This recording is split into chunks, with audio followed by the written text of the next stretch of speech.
Okay, now I'm in the side room. I have uncovered these machines right here.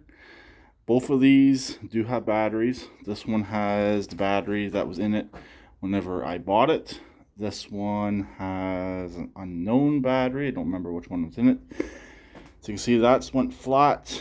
I do plan on pumping that back up and possibly putting some more fix-a-flat in there. Like I said, the battery will be coming out of this one. This one's still up in the air on what I fully plan on doing with it. This is Husqvarna with the dash mount hydro like the Ropers had.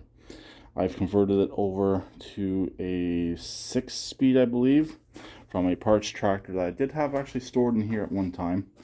It does run and drive, but last time I drove it, when I drove it over here, it did throw the belt. So that belt does need to be fixed. This also has a 16 horse Briggs & Stratton Vanguard under the hood. So it's a really nice engine. As you saw earlier in the other video, Vanguard sitting for months. It fired up right away. And yes, like I said in that video, that was a fully legitimate cold start.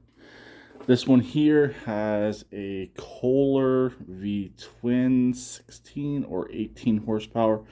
But this machine was originally a 46-inch, I believe. So with the 48-inch deck on the Poulan Pro, that engine should be able to handle it without any issues. Only real thing I need to figure out is if the PTO clutch on the Poulan will work with this Kohler. It should. I don't think they changed anything between those two different PTO clutches. I think it's all in the machine. The machine has the correct clutch, which that machine does. Second to last, this 16 horse, it's an opposed twin or Oppie, what some people like to call them, Briggs & Stratton. The front casings are pretty well shot. The backs are decent. It runs, but it has a really, really bad tick. But surprisingly, it actually runs really, really well with the tick. The deck for this one is pretty well rotted and unusable. Just trying to check my memory, make sure I have enough. Yep. Like I said, the deck is pretty well unusable on this. It has some good parts in it. The raise and lower handle for this also is junk. It's all seized up, and with these machines, they're kind of hard to get parts for. So that's pretty much why this one's been sitting. Last but certainly not least, the Cub Cadet. I do have a deck that would potentially fit this, but I don't think I have a PTO setup that will work with this engine. So it's just sitting here. Also, I don't have a hood for it anymore. The hood was badly beaten up and destroyed.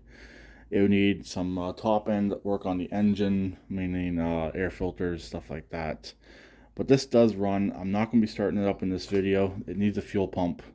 To get it over here, I had to tap the fuel pump just to keep it running and to keep fuel pressure, since the fuel pump is bad.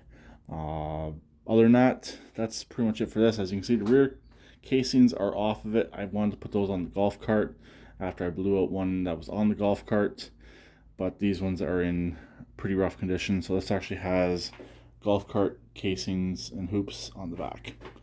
And that push mower is not mine, but it's supposedly brand new, barely ever used, but it's been sitting in here for like 10 years. So we're going to start with checking some batteries and do some cold starts. So I'll talk to them later. Please keep it redneck like always, and please subscribe, comment, and happy Canada Day.